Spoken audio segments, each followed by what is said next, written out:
তার বর্ণনা আমি করব। একবার সুবহানাল্লাহ ধরে বলেন, আপনার পবিত্রতার বর্ণনা আমি করব। 2 মিনিটের বাচ্চা যখন এমন কথা ঠাস ঠাস করে মার কাছে বলতে শুরু করে দিলেন, মার অন্তরে শান্তি আসবে কিনা বলেন? এবার মায়ের বুকের দুগ্ধ পান করছে আর বলছে, মা আপনি চিন্তা করিয়েন না, দেশের মানুষ এসে আপনাকে বেশ্যা বলে গাল পারবে, আপনি ওয়াজসুতে বলে গাল পারবে, আপনি বেহায়া বলে গাল পারবে, আপনি জেনা কেনে বলে গাল পারবে। আপনি শুধু একটা কথা বলবেন, দেশের যত মানুষ আসুক একটা কথা বলবেন, যে কোনো প্রশ্ন করুক, আপনি শুধু বলে দেবেন আমি রোজা। পৃথিবীর কে আছো কোন মুসিবতে পড়ে গেছো, পৃথিবীর কে আছো কোন জুলুমে পড়েছো, পৃথিবীর কে আছো কোন মুসিবতে পড়েছো। আজকে পৃথিবীর জমিনের ভিতরে করোনার সংহার চলছে, গোটা পৃথিবীর জমিনে করোনা করোনা করোনা করোনা বলে জমিনের ভিতরে চলছে। একটা কথা বলছি, করোনা থেকে মুক্তি পাওয়ার জন্য আমরা বিভিন্ন রকম জমিনের ভিতরে চলছি। হ্যাঁ হ্যাঁ করোনা আসলে মরে যাব, হ্যাঁ হ্যাঁ করোনা আসলে মরে যাব। কিন্তু কয়টা মুরব্বি বলতে পারবেন তাহাজ্জুদ হয়েছিল, এত লজ্জিত হয়েছিল একটা অন্যায় করার জন্য, একটা নাফরমানি করার জন্য যখন পৃথিবীতে আসলো, এত লজ্জিত হয়েছিল হযরত আদম 200 বছর পর্যন্ত তিনি আকাশের দিকে তাকিয়ে দেখেনি। সুবহানাল্লাহ জোরে বলেন। তিনি লজ্জা করেছিলেন, আমি কি করে উপরের দিকে তাকাবো, আমি কি করে মাবুদের দিকে তাকাবো, আমি কি করে মাবুদের দিকে আমি মুখটা তুলবো, আমি কি করে আকাশের দিকে তাকাবো, আমি যে আল্লাহর হুকুমকে লঙ্ঘন করে ফেলেছি। 200 বছর একে রাহে মাথা নিচু করে চলেছিলেন হযরত আদম আলাইহিস সালাম। ইবনে কাসিরের ভিতরে কথাটা তুলে নিয়ে এসেছেন। আমার ভাইরা, তাহলে চিন্তা করে দেখুন কত লজ্জিত হয়েছিলেন জমিনে। আল্লাহ রাব্বুল আলামিনের কাছে ক্রন্দন করেছিলেন, রব্বানা, ওগো আমার প্রভু, ওগো আল্লাহ রাব্বুল আলামিন গো ফাগফির লানা যুনুবানা। আল্লাহ রাব্বুল আলামিনের কাছে দোয়া করেছিলেন, আল্লাহ রব্বানা যালামনা আনফুসানা ওয়া ইল্লাম তাগফির লানা ওয়া তারহামনা লানাকুনান্না মিনাল খাসিরিন। এটা ছিল হযরত আদম আলাইহিস সালামের দোয়া। রব্বানা গো আল্লাহ রাব্বুল আলামিন, মাবুদ গো যালামনা আনফুসানা, আমি আমার নফসের প্রতি জুলুম করে ফেলেছি। তুমি আল্লাহকে হুকুম করেছিলে গাছের নিকটে না যাওয়ার জন্য, আমি ভুল করে যে পেয়েছিলাম গো আল্লাহ, আমি অন্যায় করে ফেলেছি আমার নফসের প্রতি গো আল্লাহ, আমি জুলুম করে ফেলেছি। মাবুদ গো তুমি আমাকে মাফ করে দাও। আমাকে যদি তুমি মাফ না করো মাবুদ গো, তাহলে আমি একজন ধ্বংসপ্রাপ্তর ভিতরে আমি শামিল হয়ে যাব। না না না আল্লাহ গো, তোমার কাছে আবদার করি, তুমি দয়া করে আমার জীবনের গুনাহগুলো তুমি মাফ করে দাও। এমন করে যখন কান্দেছে চোখের পানিগুলি যদি জড়ো করা হতো, হযরত আদমের চোখের এত পানি পড়েছিল জমিনের ভিতরে, এত চোখের পানি জর্জরিত করে ফেলে দিয়েছিলেন হযরত আদম আলাইহিস সালাম, এত চোখের পানি জমিনের ভিতরে ফেলে দিয়েছিলেন, ছড়িয়েছিলেন হযরত আদম আলাইহিস সালাম। হযরত আদমের চোখের পানি যদি শামিল করা যেত, তাহলে একটা খালে নদীর মতো জমিনের ভিতরে পরিণত হয়ে যেত। এত কেন্দ্র পৃথিবীর জমিনের ভিতরে হযরত আদম আলাইহিস সালাম। ভাই গো, আজকে আমরা অন্যায় করি, কিন্তু অন্যায়ের কথা আমাদের মনে পড়ে না। আল্লাহ রাব্বুল আলামিন আমাকে মানুষ বানিয়েছেন, কিন্তু সেই মানুষ হিসেবে জমিনের ভিতরে চলছি, আল্লাহর নিয়ামতের কথা মনে পড়ে না। এখন বুঝতে পারছেন? একটা কথা খেয়াল করুন, অক্সিজেনের অভাবে ভারতবর্ষের অনেক রোগী আজকে আইসিইউতে থেকে অক্সিজেনের অভাবে অক্সিজেন পায় না। সরকার সাপ্লাই দিতে পারেনি, শেষ হয়ে যাচ্ছে, আবার তো জোগাতে হয়, একটু দেরি হয়ে যায়, তাই রোগী মারা যায়। তাই পেপার পত্রিকা আসছে অক্সিজেনের অভাবে ভারতবর্ষ অক্সিজেন শর্ট হয়ে গেছে, যার জন্য রোগী, করোনার রোগী বাঁচাতে টান হয়েছে। এ খবর পাইছেন কি পান নাই বলেন? আপনারা কি খেয়াল করেছেন? তাহলে এই অক্সিজেন সৌদি আরব থেকে এখন দিল 180 মেট্রিক টন অক্সিজেন দিয়েছে, অন্যান্য দেশ থেকে দিয়েছে, অন্যান্য জায়গা থেকে দিচ্ছে, যার জন্য কিছু সহায় হতে চলছে। কিন্তু আল্লাহ রাব্বুল আলামিন গোটা পৃথিবীর জমিনে free oxygen crore crore metric ton সেকেন্ডে সার্ভিস দিচ্ছে। আল্লাহ রাব্বুল আলামিনকে আমরা কয় টাকা দিয়েছি, কয়বার শুকরিয়া করছি বলেন? কথা ঠিক কি নয়? আমরা যদি এখন অক্সিজেন না পাই, বাঁচবেন আপনি? বলেন। অক্সিজেন যদি না টানতে না পারেন বাঁচার ক্ষমতা আছে? আমরা নাক দিয়ে অক্সিজেন নিচ্ছি, কার্বন ডাই বের করে দিচ্ছি, অক্সিজেন গ্রহণ করছি, কার্বন ডাই অক্সাইড বের করে দিচ্ছি। পৃথিবীর সমস্ত তৃণলতা গাছ বৃক্ষ তরফ থেকে আল্লাহ তাআলা অক্সিজেন সাপ্লাই দিচ্ছে। এই পৃথিবীর মানুষকে আল্লাহ রাব্বুল আলামিন বাঁচানোর জন্য একটা টাকা আল্লাহ রাব্বুল আলামিন লাইনি আল্লাহ তাআলা অক্সিজেন সার্ভিস দিয়েছেন। তো জায়গা কিন্তু আল্লাহ রাব্বুল আলামিনের গুণকীর্তন আমরা করছি না। তাহলে হযরত আদম আলাইহিস সালাম কেঁদেছিলেন, আমি আপনি যদি অন্যায় করি, কোন সময় অনুশোচনায় এসেছে এই অন্যায়টা করলাম, আল্লাহ যেন আমাকে মাফ করে, অনুশোচনা নাই।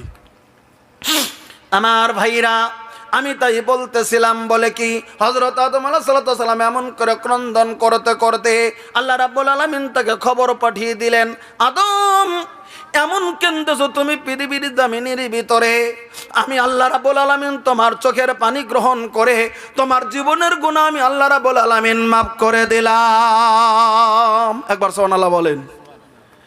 আচ্ছা, আপনাদেরকে একটা কথা বলছি ভাই, আমাদের জীবনের গুনাহ মাফ করার একটা জায়গা আছে। আমি আপনাদেরকে খুলে বলছি, কথাটা খুব খেয়াল করে শুনবেন। আমাদের জীবনের গুনাহ মাফ করার একটা জায়গা আছে।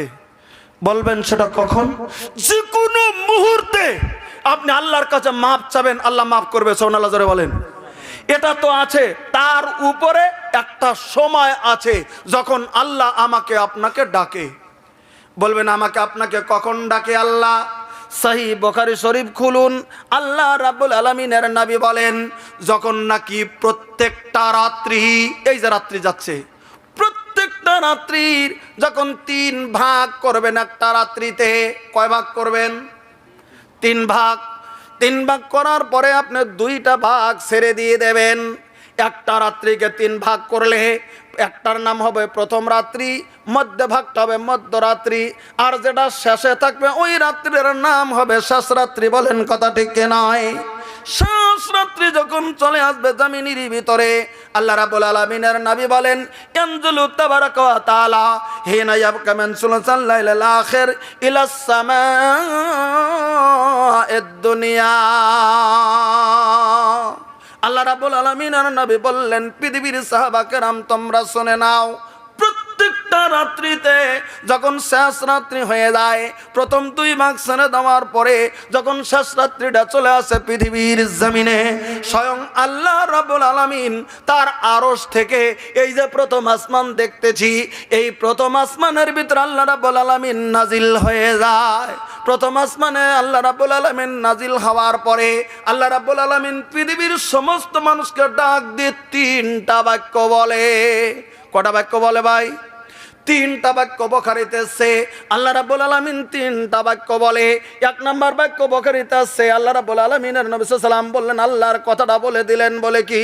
আল্লাহ বলেন প্রথম বাক্য, পৃথিবীর বান্দারা রে, আলামিন মুস্তাগফিরিন ফাগফিরালা, পৃথিবীর কোন বান্দা আছো, আমি আল্লাহ রাব্বুল আলামিন এই শেষ রাত্রিতে প্রথম আসমানের ভিতরে হাজির হয়ে গেছি।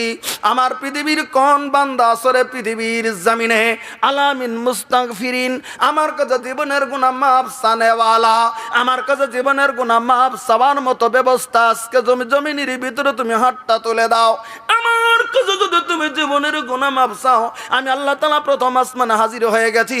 ফাগফিরালা, এই শেষ রাত্রিতে আমি আল্লাহ রাব্বুল আলামিন তোমার তামাম জীবনের গুনাহ মাফ করে দেব। একবার সুবহানাল্লাহ বলেন। শেষ রাত্রিতে উঠবেন, শেষ রাত্রিতে উঠবেন। যদি জীবনের গুনাহ মাফ করতে চান তাহলে 1-2 দিন 5 দিন 10 দিন আপনি একটু শেষ রাত্রিতে উঠুন। সুন্দর করে বিছানায় শুয়ে আছেন, আপনি যদি উঠতে পারেন না, একটা মেডিসিন নিয়ে নেন। কি করলে আপনি উঠতে পারবেন? এশারের নামাজটা জামাতে পড়বেন। আমি বুদ্ধিটা দিচ্ছি, খেয়াল করে রাখবেন। এশারের নামাজটা কোথায় পড়বেন? জামাতে পড়বেন। সুন্নত পড়বেন। বেতরটা বাদ রেখে দেবেন, ইচ্ছা করলে বেতরটা বাদ রেখে দেবেন। আপনি বাড়িতে গেলেন, শুয়ে পড়লেন বাড়িতে। বিছানায় শোয়ার আগে বুখারীর হাদিসটা ফলো করবেন, যেটা আল্লাহ রাব্বুল আলামিনের নবী সুন্দর করে বুঝিয়ে দিয়েছেন। হযরত আয়েশা সিদ্দিকা রাদিয়াল্লাহু তাআলা আনহা বলেন, বিশ্বনবী যখন বিছানায় শুয়ে যেতেন, বিছানায় শোয়ার আগে আল্লাহ রাব্বুল আলামিনের নবী সুন্দর করে তার পা দুটো মেলে দিয়ে আল্লাহ রাব্বুল আলামিনের নবী 3টা কুল পড়তেন। বুখারীতে হাদিস আছে, আল্লাহর নবী তার দুটি হাত এরকম করে মিলিয়ে দিতেন। দুটি হাত মিলিয়ে দেওয়ার পরে হাত আল্লাহ নবী সাল্লাল্লাহু আলাইহি ওয়াসাল্লাম পা দুটি মেলে দিয়ে বসেছেন। পা দুটি মেলে দিয়ে বসে দিয়ে নবী হাত দুটি এরকম করে মিলিয়ে দিয়েছেন। মিলিয়ে দেওয়ার পরে আল্লাহ রাব্বুল আলামিনের নবী এবার সুন্দর করে কুলহুর সূরাটা বিসমিল্লাহ সহ পড়ে নিয়েছেন। তারপরে কুল আউযু বিরাব্বিল ফালাক পড়েছেন, হাতটা মিলানো ছেড়ে দেয়নি। তারপরে নবী সাল্লাল্লাহু আলাইহি ওয়াসাল্লাম পড়েছেন কুল আউযু বিরাব্বিন নাস। এই 3টা কুল পড়ার পরে এই হাতের ভিতরে নবী একটা ফুঁক দিয়ে দিতেন। হাতের ভিতরে ফুঁক দেওয়ার পরে যখন ফুঁক দেওয়া হয়ে গেল, তখন আল্লাহর নবী হাতখানা নিজের মাথার উপরে নিয়ে যেতেন। মাথার উপরে নিয়ে এরকম করে মাথা থেকে শুরু করে মুখ দেওয়া শুরু করে দাড়ির উপর দেনে, নিজের শরীরের উপর দেনে, যতক্ষণ পর্যন্ত পা পর্যন্ত যায় হাতটা, ততক্ষণ পর্যন্ত আল্লাহ রাব্বুল আলামিনের নবী হাতটা মুছে দিয়েছেন। আবার হাত একত্রিত করেছেন, আবার এমন করে 3বার 3 কুল পড়েছেন, ফুঁক দিয়েছেন, মুছে দিয়েছেন, আবার 3 কুল পড়েছেন, ফুঁক দিয়েছেন, মুছে দিয়েছেন। তারপরে নবী ডান কাতে শুয়েছেন। আপনারা তো জানেন, শোয়ার দোয়া তো জানেন, আল্লাহুম্মা বিসমিকা তাহিয়া পরে শুয়ে যান আপনি। আর একটা দিলের ভিতরে ধান্দা রাখবেন, আল্লাহ যেন আমাকে শেষ রাত্রে ওঠার তৌফিক দেয়। কালকেই রাত্রে পরীক্ষা করে দেখেন, যাতে আপনি রাত্রিটা জাগেন। আগামী রাত্রটা পরীক্ষা করে দেখেন। একটা রাত্রি জীবনে পরীক্ষা করেন, এই বুখারী শরীফের হাদিসটা পরীক্ষা করে দেখেন। আপনি যখন ডান কাতে শুয়ে যাবেন, মনে মনে মনে মনে যদি ধান্দা করেন, আমি শেষ রাত্রে উঠবো, আমি 2 রাকাত নামাজ আমি পড়বো, এরকম করে যদি আপনি ধান্দা যদি করে নিয়েছেন, আপনি বিছানার ভিতরে শুয়ে যাওয়ার পরে দেখবেন শেষ রাত্রিতে কেমন করে যেন আপনার চোখের ঘুমটা ভেঙে গিয়েছে। শেষ রাত্রি থেকে আপনার চোখের ঘুমটা ভেঙে যাবে। আপনি যখন চোখের ঘুম ভেঙে গেল, ঘড়ির দিকে তাকিয়ে দেখবেন 1টা থেকে 2টো জমিনের ভিতরে বেজে গেছে রাত্রি। তখন আপনি হাতটা, আপনার ডান হাতটা কপালের সঙ্গে মিলিয়ে দেবেন। দেওয়ার পরে আলহামদুলিল্লাহি আহিয়ানা বাদা মামাতানা ইলাইহিন নুশুর, এরকম করে হাতটা দিয়ে আপনি উপর দিকে ফুঁক মেরে দেবেন। উপর দিকে যখন ফুঁক দিয়ে দিলেন, শয়তান যে নাকে মুখে ছিল, শয়তান ভেঙে গেল। মসুর দিয়ে আপনি উঠে পড়েন, সঙ্গে সঙ্গে উঠেন। ওঠার পরে আপনি একটু বাইরে চলে যান, আপনার ইস্তেঞ্জা করার দরকার থেকে করে নিন। হাতের ভিতরে মেসওয়াকটা নিয়ে নিন। মেসওয়াকটা নিয়ে সুন্দর করে মেসওয়াক করার পরে সুন্দর করে বসে বসে বসে একটু ধীরে স্থিরে ভাবে ওযুটা করে নিন। কোন অঙ্গ যেন আপনার ভিজতে বাদ না থাকে। সুন্দর করে সুন্নত সহকারে যখন আপনি ওযু করে নেবেন, জামিনের ভেতরে দাঁড়িয়ে আছে তো ভালো করে দালি খেলাল করে নেবেন। উপর থেকে যেন ভালো করে ধুয়ে নিতে পারেন, হাত যেন ভালো করে ধুয়ে নিতে পারেন, পা যেন ভালো করে ধুয়ে নিতে পারেন, মোছা যেন ভালো করে নিতে পারেন। তারপর ওযু থেকে দাঁড়িয়ে গেলেন, বা পানি যদি তাকে একটু খেয়ে ফেলেন বা কাপড়ের ভিতরে ছিটে দিয়ে দিলেন।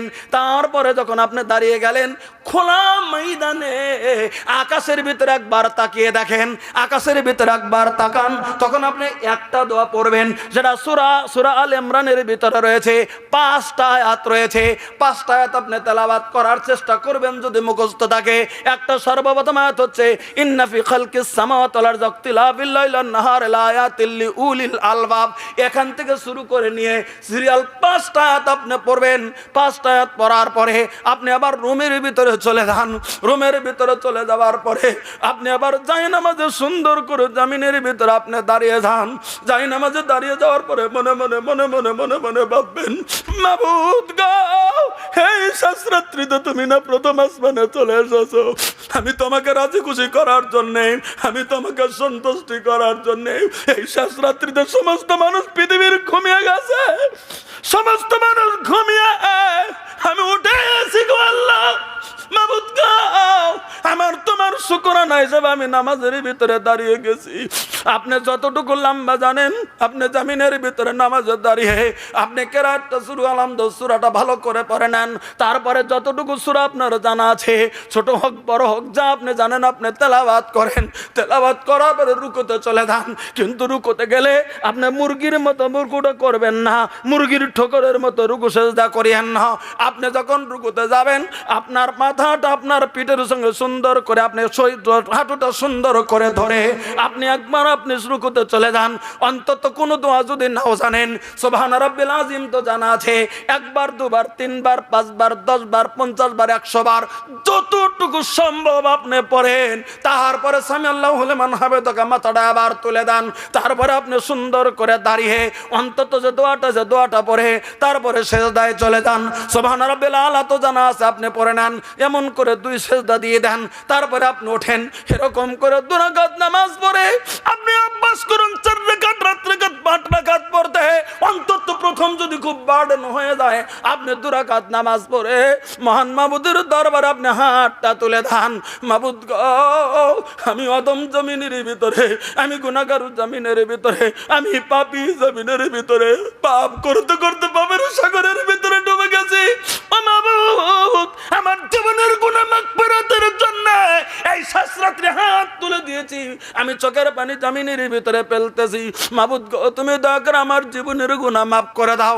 এমন করে যখন আপনি 1 দিন 2 দিন এমন করে মাবুদের দরবারে কানবেন, আল্লাহ রাব্বুল আলামিনের নবী বলেন, ওই শাস্ত্রাত্রিতে আল্লাহ তো ডাক পারতেছে, আলামিন মুস্তাগফিরিন ফাগফির আলা, পৃথিবীর কে আসলে আমার কাছে মাফ চান, আল্লাহ মাফ চাও, মাফ করে দেব।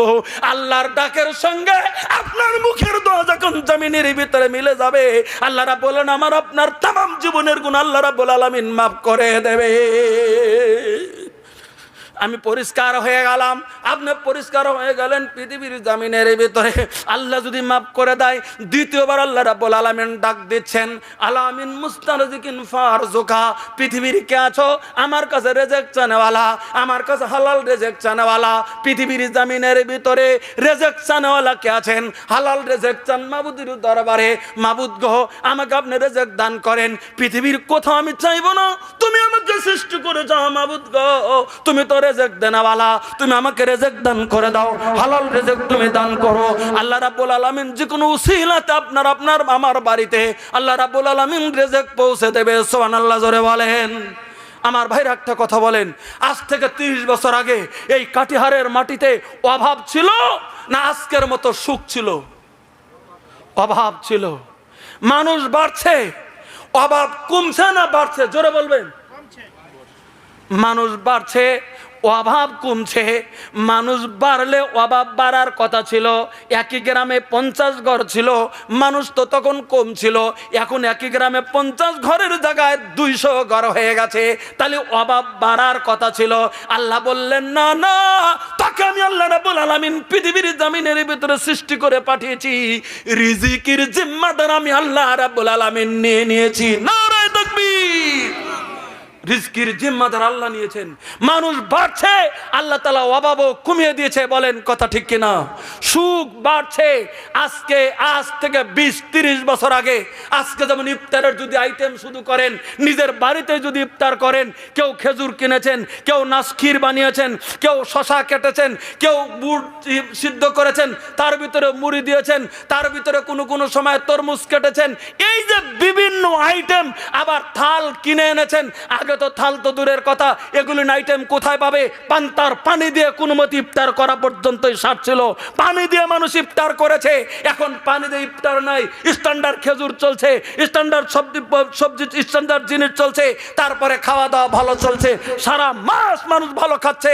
আর মানুষ বলছে 11.5 মাস তো কামাই করি, রমজান মাস খরচ করব। বলেন কথা ঠিক কি নয়? মানুষ এখন এটা মুখস্থ করে নিয়েছে। তাহলে মানুষ দেখেন কত স্ট্যান্ডার্ড, এটা দিয়েছে কে? আল্লাহ রাব্বুল আলামিন বলেন মানুষ পাঠিয়েছি, তার আগে আমি আল্লাহ রিজিক পাঠিয়েছি। নারায়ে তাকবীর। তাহলে পৃথিবীর জমিনে মানুষ বাড়ছে, আল্লাহ রিজিকও বাড়িয়ে দিয়েছেন। আল্লাহ তাআলা তাই বলেন, আলামিন মুস্তারজিকিন ফারজুকা, পৃথিবীর জমিনের ভিতরে যদি কেউ হাত তোলে আমার কাছে রিজিক চায়, আমি আল্লাহ তার রিজকের ব্যবস্থা করব। সুবহানাল্লাহ কোন? 3 নাম্বার বলেন আলাইহিস সালাম। 3 নাম্বার আল্লাহ রাব্বুল আলামিন একটা বাক্য বলেন, আলামিন মুবতিলান ফাওয়াফা ফিহি, পৃথিবীর কেউ আমি করোনা থেকে মুক্তির জন্য মহান মাবুদের দরবারে হাতটা তুলে দিয়েছি। আল্লাহ রাব্বুল আলামিনের নবী বলেন, তুমি যে কোনো মুসিবতের ভিতরে পড়ে যাও, শেষ রাত্রিতে তুমি হাত তুলে দাও, আল্লাহ রাব্বুল আলামিন তোমার দোয়া শুনে আল্লাহ তাআলা তোমার মুসিবত দূরকরণ করে দেবে। একবার সুবহানাল্লাহ বলেন। আল্লাহ তাআলা মুসিবত, এটা আল্লাহ নিজে বলেছেন, আলামিন মুবতিলান ফাফিহে, কেউ যদি কোনো মুসিবতে পড়েছো আমার কাছে বলো, আমি তোমার মুসিবত দূর করে দেব। কোন জিনিসের দরকার আছে আমি তোমার দরকার পূরণ করে দেব। আল্লাহ রাব্বুল আলামিন কথাটা নিজে বলেছেন। একটা কথা মনে রাখবেন, আজকে মুম্বাইয়ের মাটিতে আজকে পুলিশ প্রশাসনের তরফ থেকে, সেদিন ফেসবুকে দিয়েছে, পুলিশ প্রশাসনের তরফ থেকে এশারের আগে আগে মাইক দিয়ে এলান করছে, ও মুসলিম সমাজরা, হিন্দিতে বলেছে কথাগুলি শুনলাম, মুসলিম সমাজরা আপনাদের তারাবির নামাজের সময় হয়ে গেছে, আমরা জানি আপনারা তারাবির নামাজ পড়বেন, আপনাদের কাছে আপিল, নামাজের পরে মাবুদের কাছে দোয়া করবেন একেশ্বরের কাছে, আল্লাহ যেন করোনা থেকে মুক্তি দেয়। এটা বোধহয় ফেসবুকে আপনারা পেয়েছেন, আমি নিজেও দেখেছি কাহিনীটা। পুলিশ প্রশাসন আজকে বলতে বাধ্য হয়েছে, উপর আল্লাহ করোনা দিয়েছে, তিনি পৃথিবীর জমিন থেকে হাটিয়ে দিতে পারবে। লিল্লাহে তাকবীর। আমার ভাইরা, কাজগতিকে আপনাদের কাছে আহ্বান জানাবো, মাবুদের দরবারে মুক্তির জন্য, বিশ্ব মহামারী থেকে, ভারতের মহামারী থেকে মুক্তির জন্য আমাদের মাবুদের দরবারে হাত তোলার দরকার রয়েছে, মাবুদের দরবারে আপিল করার দরকার রয়েছে। মহামারী তো বিরাট মহামারী, এগুলি হয়ে গেলে বিষম ঝামেলা, এগুলি হয়ে গেলে অন্ন বস্ত্র থেকে মানুষ কষ্টের উপর কষ্ট চলছে, মক্তব মাদ্রাসা বন্ধ হচ্ছে, মসজিদে নামাজগুলি বন্ধ হচ্ছে, পৃথিবীর কাবা, গোটা পৃথিবী সৃষ্টি লগ্ন থেকে কাবা ঘরের যেমন মানুষ বন্ধ হয়নি, তাও করোনার মহামারীর জ্বালাতে কাবা ঘরের ভিতরে মানুষ হিসাব করে সামান্য মানুষ যে সেটা তপ করতেছে। আমার ভাইরা, মহান মাবুদের কাছে আপিল করার দরকার রয়েছে। আপনাদের কাছে আমি আবদার করব, মহান মাবুদের কাছে আপিল করতে হবে, আল্লাহ এই মহামারী থেকে আমাদেরকে তুমি রক্ষা করো। তারপরে যতটুকু সোশ্যাল ডিস্টেন্স মেনে চলা দরকার এতটুকু মেনে দেবেন। আল্লাহ নবী সাল্লামের তরফ থেকে সেটা হাদিস এসেছে, সোশ্যাল ডিস্টেন্স মেনে চলতে হয়, তারও হাদিস রয়েছে। যাকে সেগুলো আমি বলতে চাই না, আমি শুধু বলবো যতটুকু আইন কানুনের উপরে চলে মহান মাবুদের কাছে দোয়া করে এই জামিনের ভিতরে আমাদেরকে এগিয়ে যেতে হবে। আর তারপরেও যদি কারোর ওই করোনা বা মহামারী রোগে পৃথিবীর জামিন থেকে মরে যায়, আল্লাহ রাব্বুল আলামিনের নবী বলেছেন, কেউ যদি মহামারী আক্রান্ত হয়ে মারা যায় সে পৃথিবীর জমিনে শহীদে মরণ হলো। সুবহানাল্লাহ, জোরে আকবার বলে। আমার ভাইরা, কাজগতিকে আমাদের চিন্তা চর্চা করে এই জমিনের ভিতরে চলতে হবে। যাকে এটা বলার উদ্দেশ্য নয়, আমার বলার উদ্দেশ্য ছিল হযরত আদম আলাইহিস সালাম সম্পর্কে, যে হযরত আদম আলাইহিস সালামের চেহারা কালো হয়ে গেল পৃথিবীর জমিনে, তখন হযরত আদম আলাইহিস সালাম কানলেন, আল্লাহ তাআলা আদমের দোয়া কবুল করলেন। কিন্তু হযরত আদমের দোয়া কবুল হয়ে গেল, গুনাহ মাফ হয়ে গেল, কিন্তু জান্নাত থেকে নামার সময় যে চেহারাটা কালঙ্কিত হয়ে গেছিল, কালো হয়ে গেছিল, এই চেহারার নতুন করে তার ফিরে নূরের চেহারা জমিনের ভিতরে হয় নাই, চললিত চেহারা হয় নাই। হযরত আদম কান্না শুরু করে দিলেন। ফেরেশতারা আদমের কান্নার উপর লক্ষ্য করে আল্লাহ রাব্বুল আলামিনের দরবারে বললেন, আল্লাহ গো, তোমার আদম কাঁদছে জমিনের ভিতরে, এমন করে আদম কাঁদছে চোখের পানি দিয়ে জমিনের ভিতরে বন্যা বয়ে দিয়েছে। মাবুদ গো, হযরত আদমকে তুমি মুক্তি দিয়েছো, তার জীবনের গুনাহ মাফ করে দিয়েছো, কিন্তু তার চেহারা যে তুমি কালো বানিয়ে দিয়েছো, এই চেহারাটা জমিনের ভিতরে পূর্ণতা হয় না। আল্লাহ রাব্বুল আলামিন তখন ফেরেশতাকে বলে দিলেন, ফেরেশতারে যা যা যা, আমার আদমকে বলে দে, আমার আদম যেন জমিনের ভিতরে প্রত্যেকটা চন্দ্র মাসের 13, 14, 15 এই 3 দিন যদি জমিনের ভিতরে আমার জন্য যদি রোজা রেখে দেয়, আমার জন্য যদি রোজা পালন করে, আমার জন্য যদি এরকম করে ব্রত পালন করে, আমার জন্য যদি রোজা পালন করে, আমি আল্লাহ রাব্বুল আলামিন বলে দিলাম এই রোজা পালন করার উছিলা করে আমি আল্লাহ রাব্বুল আলামিন আদমের চেহারার রৌনক আবার ফিরিয়ে দেব। এটা ছিল পৃথিবীর সর্বপ্রথম রোজা। হযরত আদম আলাইহিস সালামকে ফেরেশতারা এসে জানিয়ে দিলেন, এমন এমন এমন এমন করে রোজা থাকলে আপনার চেহারা আল্লাহ রৌনক করে দেবে। সুবহানাল্লাহ, জোরে বলেন। এখনো যদি রমজান মাসের যখন শুরু হলো, আমি তো হয়তো আগে বলতে পারিনি, এরপর সামনে বছর আবার রমজান শুরু হবে, এখনো 12টা 13টা রোজা রয়েছে। আপনাদেরকে আহ্বান জানাবো, একটা কাজ করেন, আগামীকাল আপনার চেহারাটা একবার মোবাইল দিয়ে ফটো উঠে রেখে দেন, রোজাটা ভাঙবেন না, আর শেষ রাত্রে উঠে কাঁদেন, তারপরে 10 দিন পরে ঈদের রাত্রিতে আপনি চেহারাটা দেখে নেন। নামাজটা গন্ডগোল করবেন না, ফরজ নামাজগুলিন মসজিদে পড়ুন, সুন্নত নফলগুলিন বাড়িতে পড়ুন, তারপরে আপনি ঈদের দিন আপনি সকালবেলা মুখটা ধুয়ে আপনি আবার চেহারাটা আপনি আয়না দিয়ে দেখে নেন, যদি পরিবর্তন না হয়েছে তখন বলবেন মানওয়ার সাহেব বানিয়ে কথা বলেছেন। না, আপনি যদি রোজা থাকেন, আপনি যদি আল্লাহর কাছে হাত তুলে কাঁদেন, আপনি যদি রাত্রে জাগরণ করেন, আপনার কালো চেহারা হতে পারেন আপনি কালো, আপনার চেহারার ভিতর রৌনক ফুটিয়ে দিবে আল্লাহ। লিল্লাহে তাকবীর। আমার ভাইরা, অনেক মানুষ আছে চেহারা এমনি সুন্দর মানুষটা, কিন্তু তার চেহারা দেখলেই মনে হয় চেহারাটা বিটকাল। অনেক মানুষ আছে মানুষটা কালো, চেহারা দেখলেই মনে হয় চেহারাটা প্রফুল্ল। আল্লাহ রাব্বুল আলামিন করে দেওয়ার মতো ক্ষমতা মহান আল্লাহ রাব্বুল আলামিনের কাছে রয়েছে। আমার ভাইরা, কাজে গতিকে এই রমজানুল মোবারকের রোজা হেলায় ডোলায় যেন আমরা কাটিয়ে না দেই। বলবেন কারণ কি? এই রোজাটা শুধু আমাদের প্রতি নয়, আমাদের আগেও ছিল। এই হযরত আদম থেকে শুরু করে নিয়ে আমাদের নবীর আগে ছিলেন হযরত ঈসা রুহুল্লাহ। হযরত ঈসা রুহুল্লাহ তিনি রোজার কথা বলেছেন পবিত্র কোরআনে, কারণ হযরত ঈসা রুহুল্লাহ মার পেটে জন্মগ্রহণ করেছিলেন বিনা বাপে। আমরা কিন্তু এই কাহিনী জানি। ঈসা রুহুল্লাহর পৃথিবীতে বাপ ছিল না, বিনা বাপে ঈসা রুহুল্লাহর মা হযরত মরিয়ম আলাইহিস সালামের পেট থেকে হযরত ঈসা আলাইহিস সালামকে আল্লাহ জন্ম দিয়েছিলেন। একটাই মাত্র পৃথিবীর জমিনের ভিতরে মানুষ যে পৃথিবীতে মার পেট থেকে জন্মগ্রহণ করেছেন, অথচ বিনা বাপে, তিনি হলেন হযরত ঈসা রুহুল্লাহ। আপনারা জানেন হযরত মরিয়ম আলাইহিস সালামকে খিদমতগার হিসাবে রেখে দেওয়া হয়েছিল বাইতুল মুকাদ্দাস। বর্তমান ইসরায়েলের মাটিতে, জেরুজালেমের মাটিতে যে বাইতুল মুকাদ্দাস, যে ইসরায়েলের সৈন্যরা বর্তমান ঘেরাও করে রেখে দিয়েছে, সেই ইসরায়েলের ওই বাইতুল মাকদিস যেটা মসজিদে আকসা, সেই মসজিদে আকসার মেহরাবের রুম আলাদা বানিয়ে দেওয়া হচ্ছিল। তার মধ্যে হযরত মরিয়ম আলাইহিস সালাম থেকে মসজিদকে সাফাই করেছেন। চলছে চলছে চলছে চলছে চলছে চলছে তিনি তখন মসজিদের কাজ করে চলছে হযরতে মরিয়ম আলাইহিস সালাম হঠাৎ করে মরিয়ম আলাইহিস সালাম থাকতে থাকতে মরিয়ম আলাইহিস সালামের দায়িত্ব ছিলেন কে জানেন? হযরত মরিয়ম আলাইহিস সালামের খানা দানার দায়িত্ব ছিল মরিয়ম আলাইহিস সালামের খালু হযরত জাকারিয়া আলাইহিস সালাম। হযরত জাকারিয়া হযরত মরিয়ম আলাইহিস সালামের খালুজান হযরত জাকারিয়া দায়িত্ব ছিল হযরত মরিয়ম আলাইহিস সালামের দায়িত্বে। হযরত মরিয়ম আলাইহিস সালাম একমাত্র কন্যা। তাফসীরে লিখেছেন পৃথিবীর জমিনে সাবাল্লিকা হওয়ার পরে পৃথিবীর কোন মানুষ একটা বারও দেখেনি, ওই পৃথিবীতে একটাই মাত্র মানুষ, তিনি ছিলেন হযরত মরিয়ম আলাইহিস সালাম। কথাটা খুব খেয়াল করবেন। এত পর্দা করেছিলেন পৃথিবীর জমিনে। হযরত মরিয়ম আলাইহিস সালাম সাবালিকা হওয়ার পরে পৃথিবীর কোন মানুষ তাকে তার চেহারা দেখতে পারেনি। সেই মহিলাটা ছিল পৃথিবীতে একটাই মানুষ, সেটা হলো হযরত মরিয়ম আলাইহিস সালাম। কেউ দেখেনি, পৃথিবীর কেউ দেখেছিল না। হযরত মরিয়ম আলাইহিস সালাম আল্লাহকে ডেকেছেন, আল্লাহকে রাজি খুশি করেছেন।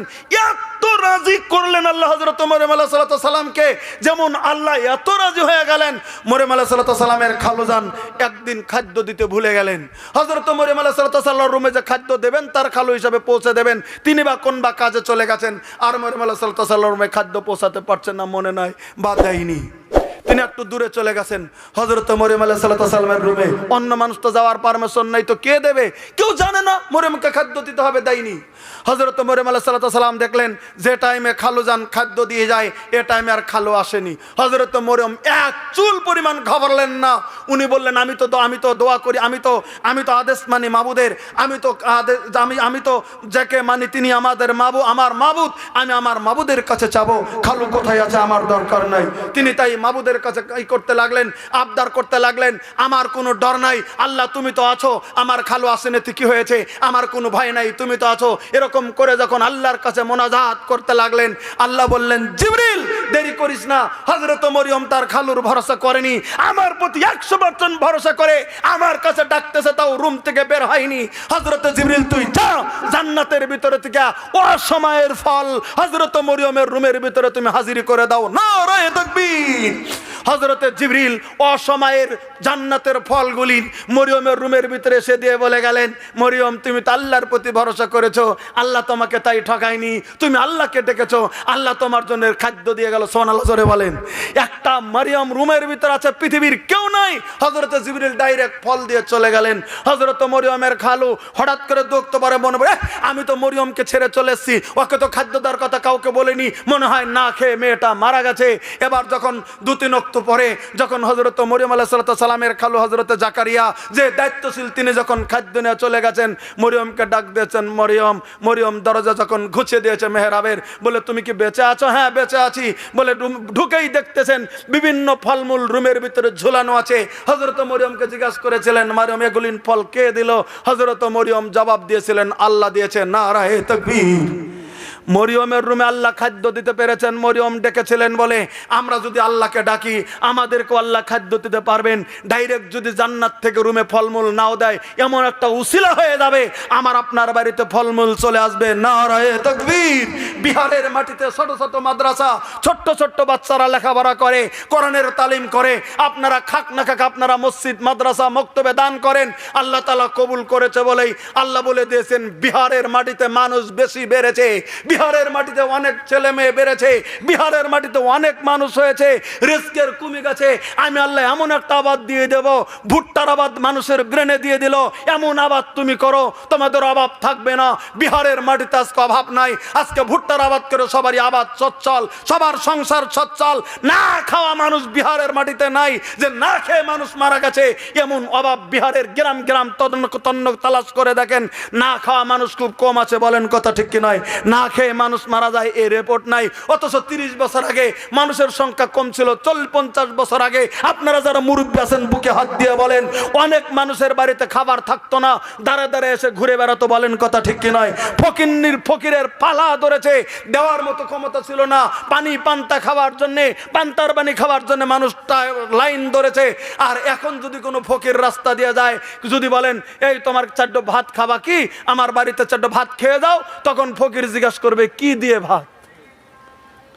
আপনাদের এখানে কি আছে জানেন, আমাদের ওখানের কথা বলছি। এখন যদি ফকির নিকে বলা যায় 4 ভাত খাবে, তখন বলে যে কি দিয়া? প্রথম প্রশ্ন আছে কি দিয়া। এটাই 50 বছর আগে ছিল পান্তার পানি দাও, কি দিয়ে ভাতের কোনো শব্দ নাই। আছে যদি দাও, যা ইচ্ছা তাই খাবো দাও। আর এখন যদি ফকির নিকে বলা হয় 4 ভাত খাবে কি, বলবে যে কি দিয়া, ভালো তরকারি হলে খাবে। আর যদি বলেন তোমার ভাত তুমি খাও গা, আমি গেলাম গা। বলেন কথা ঠিক বলছি না ভুল বলছি? বলেন কথাটা এরকম হয়েছে কি হয়নি? আমার ভাইরা এখন হিসাব করে মানুষ চলে। ওজন্য আপনাদেরকে বলছি রিস্কের মালিক কে? ধরে বলেন কে? আল্লাহ। রিস্কের মালিক আল্লাহ। আল্লাহ রিজিক বাড়িয়ে দিয়েছেন, সে রিজিক পৃথিবীর জমিনে আজকে বাড়িয়ে দিয়েছেন। জায়গা সেটা আমি বলতেছিলাম বলে কি, হযরত মরিয়ম আলাইহিস সালাম যখন আল্লাহকে ডাকলেন, মরিয়মের রুমে আল্লাহ খাদ্য দিয়ে দিয়েছিলেন। একবার সুবহানাল্লাহ কোন। এবার হযরত মরিয়ম আলাইহিস সালাম ইবাদত করতে চলছেন। হযরতে ইতিহাসটা শুনেন, হযরতে জিবরিল চলে এসেছেন, মরিয়ম তোমার গর্ভে আল্লাহ সন্তান দেবে। মরিয়ম বলছেন এ কেমন কথা কইছেন আপনি? আমার গর্ভে সন্তান দেবে? সন্তান হতে গেলে তো পুরুষ মানুষের দরকার। বলেন কথা ঠিক কি নয়? পুরুষ মানুষের দরকার কিনা সন্তান হতে গেলে? আমাকে পুরুষ মানুষ তো স্পর্শ দূরের কথা, আমাকে আমার সাবালক হওয়ার পরে কোন পুরুষ আমাকে দেখে নাই পর্যন্ত, স্পর্শ করে নাই, কোন পুরুষ আমাকে সইতে পারেনি আজ পর্যন্ত। আমার জীবন, আমার সাবালিকা হওয়ার পরে আমার শরীরে টাচ করতে পারেনি কোনো পুরুষ আজ পর্যন্ত। আমাকে কেমন করে দেবে আল্লাহ সন্তান? হযরত জিবরিল বললেন আল্লাহ যা ইচ্ছা করেন সেটা করতে পারেন। সুবহানাল্লাহ জোরে বলেন। একটা তফসিরে সেদিন দেখলাম তিনি ফক দিয়ে চলে গেছেন, কোন তফসিরে একটা ফল দিয়েছিলেন, তুমি কাউ খেয়েছিলেন, ওটাই ছিল মরিয়ম আলাইহিস সালামের পেটে সন্তানের আবির্ভাব। হযরত ঈসা রুহুল্লাহর আবির্ভাব হওয়া শুরু হয়ে গেল। এখন তো বুদ্ধি নাই মরিয়মের, এবার পেটের ভিতরে সন্তান চলছে 10 মাস হতে চলছে। হযরত মরিয়ম আল্লাহকে ডাকতেছে, কাঁদতেছে। হযরত জিবরিল শুধু অভয় দিয়ে গেলেন, মরিয়ম তোমাকে চিন্তা নাই, সন্তান হবে, তোমার পবিত্রতা তোমার সন্তানই বর্ণনা করবে। নারায়ে তাকবীর। তুমি চিন্তা করিও না। বুদ্ধিও তো নাই, চিন্তা করে আর লাভ কি? কাউকে বললেন না, চলছে। এবার যখন সন্তান হবে, প্রসব বেদনা শুরু হতে চলছে। এবার মরিয়ম আলাইহিস সালামকে ওহীর দ্বারা জানিয়ে দেওয়া হলো তুমি মসজিদ থেকে বেরিয়ে যাও। হযরত মরিয়ম আলাইহিস সালাম বাইতুল মাকদিস মসজিদ আকসা থেকে বেরিয়ে গেলেন। যাওয়ার পরে এবার যেতে পারছে না, পেটের ভিতরে সন্তান। যখন বেরিয়ে গেলেন, একটু দূরে খেজুর গাছের নিচে, একটা মরা খেজুর গাছের নিচে, আর যেতে পারলেন না, সেখানে শুয়ে পড়লেন। হযরত মরিয়ম আলাইহিস সালাম খেজুর গাছের নিচে শুয়ে পড়লেন। সঙ্গে সঙ্গে এলান হয়ে গেল, হযরত মরিয়ম গর্ভে সন্তান নিয়ে মসজিদ থেকে বেরিয়ে যাচ্ছেন। ও অযাচিত নারী, একটা জেনাকারী নারী, একটা অসভ্য নারী, একটা বেশ্যা নারী, যে বিয়ে দেওয়া হয়নি, আর তার গর্ভে সন্তান। হযরত মরিয়ম আলাইহিস সালাম কিছুই বললেন না, গাছের নিচে শুয়ে গেলেন।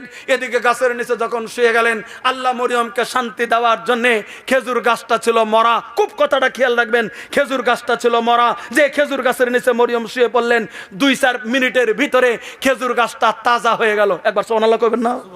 আরো জোরে বলেন সুবহানাল্লাহ। হযরত মরিয়ম শুয়ে পড়েছেন, মরা খেজুর গাছ তাজা হয়ে গেল। শুধু তাজাই হয়নি, খেজুর গাছে খেজুর ধরলো। আবার সুবহানাল্লাহ জোরে বলেন। খেজুর গাছে খেজুর ধরলো। খেজুর শুধু ধরেনি, কাঁচা খেজুর কয় মিনিটের ভিতরে পেকে গেল। সুবহানাল্লাহ জোরে বলেন। মরিয়ম উঠে বসতে পারে না, কারণ পেটের ভিতরে সন্তান, প্রসব বেদনা শুরু হয়েছে। মরিয়ম উঠে বসতে পারে না। এদিকে খিদাও তো লেগেছে, মসজিদ থেকে বেরিয়ে গেছেন, এদিকে খিদা লেগেছে। আল্লাহ বললেন, মারিয়ম তুই যদি আমাকে ডাকতেছিস, তুই যদি আমার প্রতি ভরসা করতেছিস, তোকে উঠতে হবে না। আল্লাহ তাআলা খেজুর গাছটা হিলিয়ে দিলেন, এমন করে হিলিয়ে দিলেন, শুয়ে থেকে পাকা খেজুর, তাজা গাছের পাকা খেজুর পাড়ছে আর মরিয়ম খাচ্ছে। সুবহানাল্লাহ কবেন না? সুবহানাল্লাহ কবেন না? তাজা খেজুর খাচ্ছে হযরত মরিয়ম আলাইহিস সালাম। দেখেন মরিয়ম শুয়ে পড়ছে, খেজুর গাছ হিলছে, খেজুর ধরছে, মরিয়ম খাচ্ছে। মরিয়মের শান্তি দিলে আসবে কি আসবে না বলেন? হায় আল্লাহ, তুমি এত করতে পারো আমার জন্য, তুমি এমন করে দিতে পারো, করে দিলেন আল্লাহ। খেজুর গাছ এরকম করে হিলে এবার খেজুর গাছ খাচ্ছে, খেজুর খাচ্ছে চলছে। এদিকে প্রসব বেদনার পরে এবার ঈসা রুহুল্লাহ জন্ম নিলেন। জন্ম নিলেই দেশের মানুষ ঘেরাও হয়ে গেল। এই মরিয়ম অযথা নারী, এই বাচ্চা হলো, বল এই বাচ্চার বাবাকে। জন্ম নেওয়ার 1 মিনিট পরেই ঠাস ঠাস করে মার মুখের দিকে তাকিয়ে হযরত ঈসা রুহুল্লাহ বললেন, মা আপনি চিন্তা করিয়েন না, আপনার পবিত্রতা। বাহ, দেখেন কত সুন্দর বুদ্ধি দিয়ে দিলেন। 5 মিনিটের ঈসা রুহুল্লাহ মাকে বলছে, দেশের মানুষ আপনাকে যাই প্রশ্ন করুক, আপনি বলে দেবেন আমি রোজাদারিনী। রোজাদার মানুষ বেহায়া হতে পারে না, কোনো কথা যদি বলতে হয় আমার কোলের ছেলের সঙ্গে বলো। সুবহানাল্লাহ জোরে। হায় হায় নিয়ামত। হযরত মরিয়ম আলাইহিস সালামকে যেরকম শিক্ষা দিয়ে দিলেন, মানুষ আসতে শুরু করলেন। হযরত মরিয়ম আলাইহিস সালাম বলে দিলেন, আমি রোজাদারিনী। আমি প্রমাণ করতে চেয়েছি, তাহলে ঈসা রুহুল্লাহর সময় রোজা ছিল, তাই তো 5 মিনিটের ছেলে বলে দিল, মা আপনি বলে দেন আমি রোজাদারিনী। তাহলে রোজা ছিল কিনা? আগে রোজা ছিল কিনা? আগে রোজা ছিল। ওজন্য বলে দিলেন আমি রোজাদারিনী। ঈসা রুহুল্লাহ মার বুক থেকে বলতেছে, এই কে আসিস মাকে নামতা বকছিস? এই কে আসিস মাকে অসুস্থ বলেছিস? কে আসিস মাকে জেনাকারিনী বলেছিস? আমার মা জেনাকারিনী নয়, আমার মা অসুস্থ নয়, আমার মা বেশ্যা নয়। আমাকে আল্লাহ বিনা বাপে জন্ম দিয়েছেন, আমার নাম ঈসা রুহুল্লাহ। নারায়ে তাকবীর। যখন বলে দিচ্ছেন, যাদের ভিতরে দুগুর দুগুর ছিল বলে দিল, কিরে এটা তো সত্য হতে পারে। ঈসা রুহুল্লাহর মা তো কথা বলে না, কিন্তু 3 মিনিটের ছেলে, 5 মিনিটের ছেলে ঠাস ঠাস করে মার পবিত্রতা জমিনে বর্ণনা করে দিচ্ছে। আমার বলার উদ্দেশ্য ছিল এই, রোজা ঈসার যুগেও ছিল, তাই ঈসা রুহুল্লাহ বলেছিল, মা আপনি বলে দেন আমি রোজাদারিনী। তারপর ঈসার ইতিহাস আমি আপনাদের কাছে বলতে চাই না, সেটা আলাদা ইতিহাস রয়ে গেছে।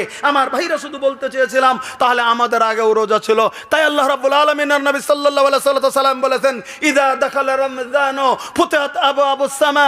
যখন রমজান মাস পৃথিবীতে প্রবেশ করে, 12টা মাসের ভিতরে যখন ইযা দাখালা শাহরু রমজান ফুতিহাত আবওয়াবুস সামা, যখন পৃথিবীর জমিনের ভিতরে রমজান মাস আগত হয়ে যায়, রমজান মাস যখন ঢুকে যায়, 11 মাস পেরিয়ে যখন রমজান মাস ঢুকে যায়, আল্লাহ রাব্বুল আলামিনের নবী বললেন, ফুতিহাত আবওয়াবুস সামা। আল্লাহ রাব্বুল আলামিন তখন আকাশের দরজাগুলি খুলে দেয়। সুবহানাল্লাহ, একবার জোরে বলেন।